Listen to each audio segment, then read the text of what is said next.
Hello, everybody, and thank you for tuning in to the Liberty Report. With me today is Daniel. Daniel, good to see you. How are you, Dr. Paul? Well, very well. Good. And today I'd like to visit with you on the subject of what's going over in the city of Kirkuk. Yes. You know, there's a battle going on, or there's a battle been finished, and it looks like ISIS is on the run, whether it's Raqqa or Kirkuk, you know. But the big question right now, and the interesting, at least if you want to look at it that way, what's happening there is there's two factions wanting to control this city, and they're both our best friends. You know, we've been supporting them all along. You know, we have the Kurds and the Iraqis, both want that city. But as usual, oil has a lot to do with all this. I remember so clearly in 2003, you know, some of the opponents to it said, this is all about oil, it's all about oil. Yeah. And there's a lot of truth to that. But even back in 1990, you know, with Saddam Hussein and going into Kuwait and going to take over the oil, and the oil, we have to stop him, and it was about oil. But it continues to be, you know, a major thing. But there's a lot of political players in this too, because we have the United States is involved, Iran is involved, Iraq government's involved, the Kurds are involved, Israel's involved. And I imagine Russia's keeping an eye on this too.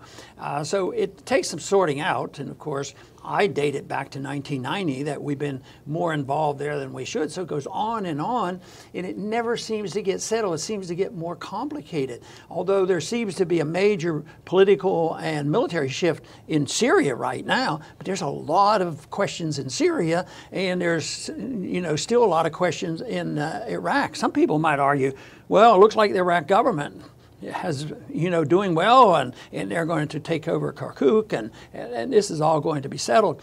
But I don't think it's going to be that easy. It looks like it might be the beginning of another escalation. And I think we're in a box in many ways, because so often we support both sides. Even in Syria, we were supporting both sides and secretly helping the people that we thought were our enemies, or we claim were our enemies, and that goes on and on. And right now, I think this is the case. But I find fascinating the issue of Iran, how they fit into this, and I think it'll evolve. We'll figure it out. But of course, just from a general perspective, it makes sense that our interventions don't lead to much good. Yeah, and you know, the Kurds have had some autonomy and some control in Iraqi Kurdistan since the 2003 invasion, and they've had some pretty autonomous control of oil, for example. Since 2014, they've been in control. But you know, recently, a couple of weeks ago, they had the referendum on Iraqi Kurd independence. And that really was a red warning light to the government in Baghdad, you know, that the Iraqis, that the Kurds want to break away in the north and declare independence. And of course, not just Iraq is concerned about it, but as you point out, the countries in the region, particularly Turkey, which has a huge Kurdish population, but also Iran, Syria, and even a little bit of Armenia is concerned about this. So it's kind of opened the Pandora's box. And now the Iraqi government, as you point out, has tried to rush in after this vote and try to quell this, take the oil back, and that really is a battle of Kirkuk. Yeah, and you know, the Iranians sit back, and you don't know exactly what they're up to, but actually our interference in Iraq was beneficial to Iran. Sure. You know, they're our biggest enemies, you know, and yet now they have an alliance with Iraq, which is stronger than maybe our alliance with them. And, you know, this coincided, this may be coincidental, but it may be a significant event, the fact that, you know, within the last 2 weeks, Trump would not certify Iran, and he went out of his way to say, well, we can't certify them, and yet everybody in the world almost recognizing that they haven't violated, you know, the agreement on nuclear weapons, and yet at the same time that they did not get support, you know, it's conceivable that Iran might have, you know, encouraged a little bit. They're not, you know, just to put us on the spot, because it puts us in a bind. You know, if they did plan it, it's a pretty neat plan to put us in a box. whom are we going to support? The Kurds or the Iraqi government? How many years have we supported the Iraqi government? Are we going to give up on that and go to the Kurds? But if we avoid supporting the Kurds, then we offend Israel and others. So I think it's just such a typical example of the fallacy of getting involved in these messy situations when it seems like we make things much worse. We never seem to improve anything. Just look at the mess in Syria and the mess in Iraq. And who knows, they might decide that these people we chased out of Syria, they may end up in Libya or someplace and start that war all over again. Yeah, you know, if anyone is on the fence wondering about our position on non-intervention, your position over many decades, and they're wondering, well, it sounds good, but I'm not sure. This is the case for non-interventionism. This is the shining example of what happens. This is not just a couple of skirmishes as happened in Syria between CIA forces and Pentagon forces. This is actually the Iraqi army trained by the U.S. since 2003. We spent close to $30 billion training them, probably a lot more when you added up training them, and fighting against the Kurdish Peshmerga forces, which we've also been training. We've been funding probably about $1 billion from what I could tell. And so we know what the Iraqi army can do and can't do after all this money. They turned tail and ran from Mosul when ISIS came in. But here's what we've been training the Peshmerga. And remember, these guys are clashing. We've trained them in infantry training, combat skills, squad tactics, company maneuvers, counter-IED training, sniper training, combat medic training, urban warfare training, and officer training.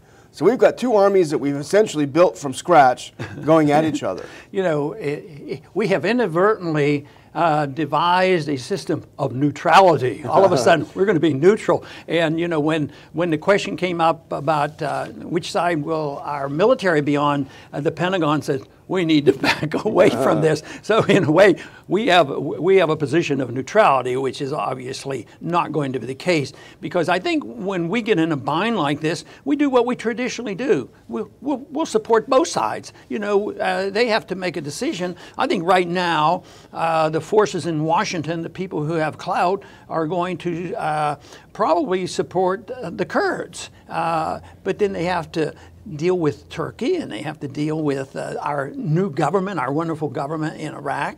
But right now, I think they will. But they're not going to ignore the Iraq government. You know, they're going to appease them. So who knows what they will say outwardly. But if they come up and they say, next week, Trump gives a speech and said, this is our position now, and we will back, you know, the Kurds. It doesn't mean a thing. He's not likely to say it that bluntly. But the whole thing is even if they stated their policy, you'd wonder, what are they doing behind the scenes? What are they doing secretly? What is our CIA doing? And what are our special forces doing? So this is a real quandary because it's not neat and clean. You know, if you have military to defend one's country, it shouldn't be too difficult that if we're being attacked, who the enemy is. But that doesn't seem to be the case here because right now everybody's our friend and everybody's our enemy, and we just pick and choose, and we bring about chaos. And sorting it all out is not very easy. You know, the good thing about being a non-interventionist is if we never really have to squirm and say, oh gosh, you know, they got us on that when we should have gone in. But the neocons and the interventionists in the Washington establishment, on the other hand, have got to be squirming like mad now. Because on one hand, they have to maintain the fiction that the Iraq war was a success. So they cannot turn on the government in Baghdad. They can't say, forget you guys, we're going with the Kurds, because that would expose for the world the fact that 2003 was an absolute disaster.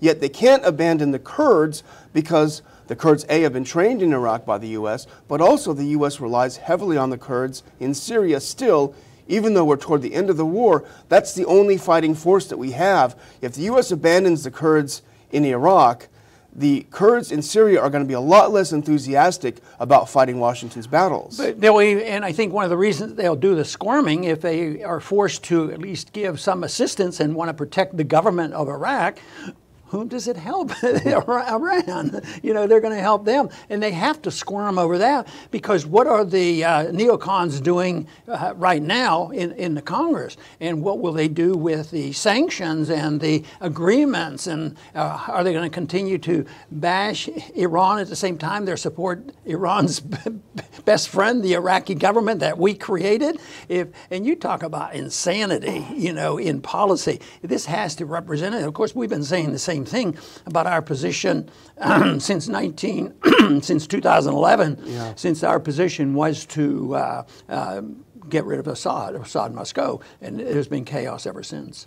But you know, the other group, unfortunately, who's not squirming at all, as a matter of fact, they're tickled pink, and that's the military-industrial complex. Because the billions are spent on one side, billions are spent on the other side. They clash and ruin all their weapons, and they all have to get more weapons. Well, in this case, we're talking about our weapons here or against our weapons over here, and they're going to sort this out, and they're happy.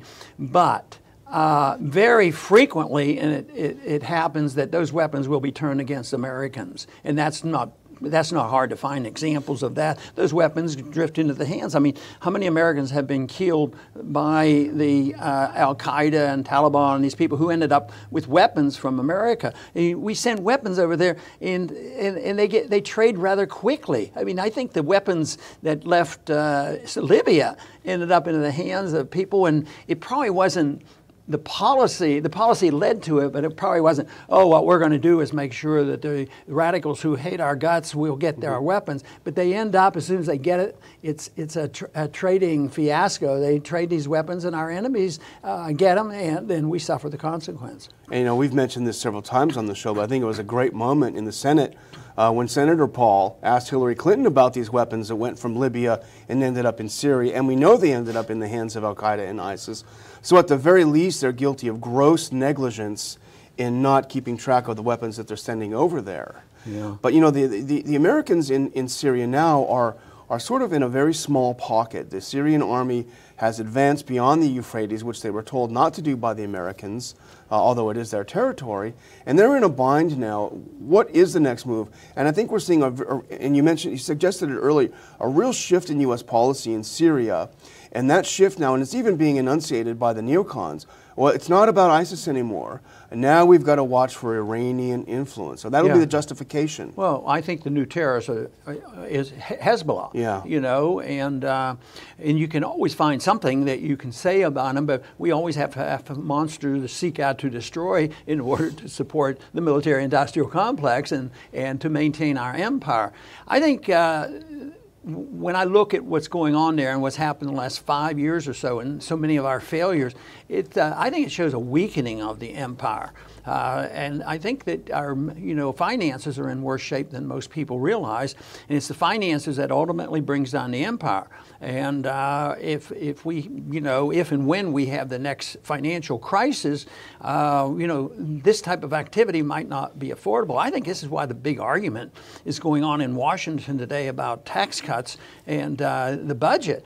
Is that we are broke and they can't face up to it. But I think it's a representation that our empire is in serious trouble, which we won't cry about because I would much rather live in a republic that its goal is not to rule the world and that it would be designed for the protection of our liberties. That would be quite a bit different. But right now, the representation for the viewpoint that I just expressed in Washington, slim, very slim. That we could find maybe a dozen that would be, we agree with what you're saying.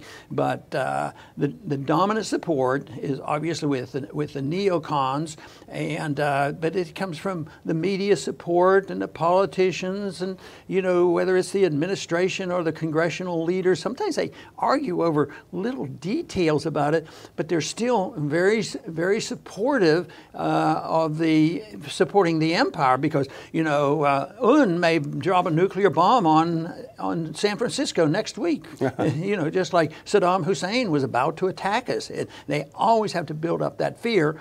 And when they get support from the media, you know, the people do respond in a natural way of, well, if this is true, this is very bad, you know, and we have to do something about it. And people who don't do about it, they're unpatriotic and they don't care. And they you know, put the blame on us who are, you know, trying to resist it and change the policy.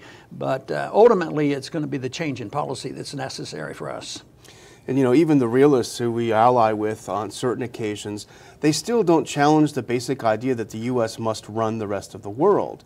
They may pick battles a little differently than the neocons who want to do everything, but essentially they have the same worldview, and so they dominate Washington to a lesser degree, but they're still there, the voices of reason. So you're right, we have no allies. But as you were saying that, it was very interesting when you're talking about weakness, because if you think about essentially what's happening in the Middle East, the U.S. is fighting a couple of very relatively minor wars. Think about World War II. You know, think about you know, the kinds of historic wars that we've fought in. This is a relatively minor war.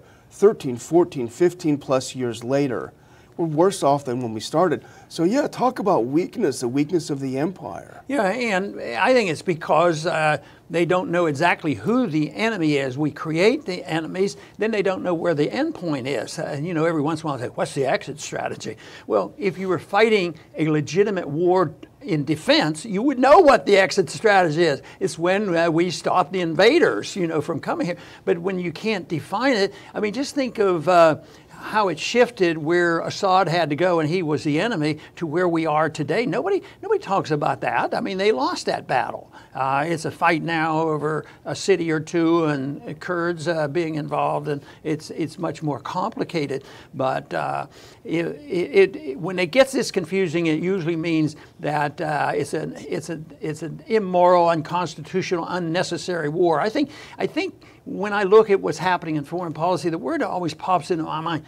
This is not necessary. Why does the Congress have to do this? Why does the president have to say this? Why do we have to do this? It's not necessary, you know, to stir up all this. At the same time, people will interpret that, oh, you mean you shouldn't have any defense at all? You know, that's the only two choices you have. Yeah.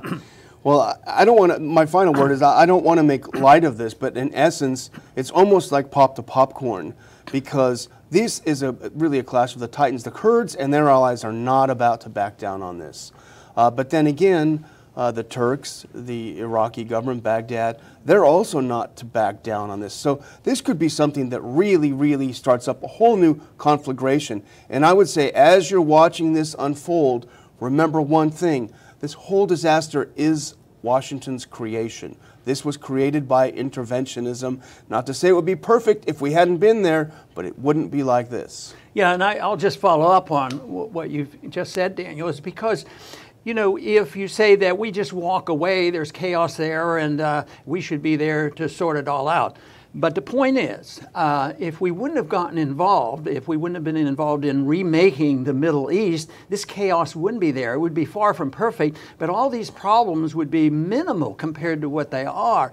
And the other reason that we have to be concerned is, although they're small wars that are going on, they're not like World War II, like Daniel points out, but that doesn't mean that things can't escalate or be prolonged. A lot of people have died in the last 15, 20 years at the hands of our foreign policy. Well, you say, well, yeah, but compared to Americans lost in Vietnam and Korea, it's minimal, but it's still significant. But how many non-combatants, you know, have been killed? How many people have been killed that haven't been involved? But they don't count. We don't even count that. But in the moral sense, they should be counted because it lingers on. There's no victories. And that is why we advocate from this program very strongly that non-intervention, something that the founders talked about and advocated, at least stay out of the foreign affairs, the internal affairs of other nations and border disputes.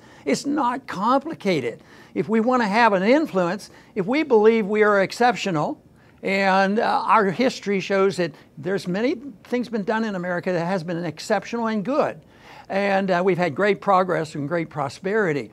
But if it's worth its salt, the way that would be spread is through, setting a standard where people want to emulate us. But this whole idea that we have this moral responsibility to force it down their throat, and if you don't do it, we're going to bomb you or we'll put sanctions on you, and we know what's best. It's the shift that the Romans talked about, and that is the shift from republic to the dictatorship, to tyranny. And unfortunately, that is what we're here, whether it's domestic or internationally, and that is why the principles of liberty have to be precise and understandable, and we have to get the American people to support it, and with the belief that we're all better off if we're defending a society that emphasizes peace and prosperity and personal liberty. I want to thank everybody for tuning in today to the Liberty Report. Please come back soon.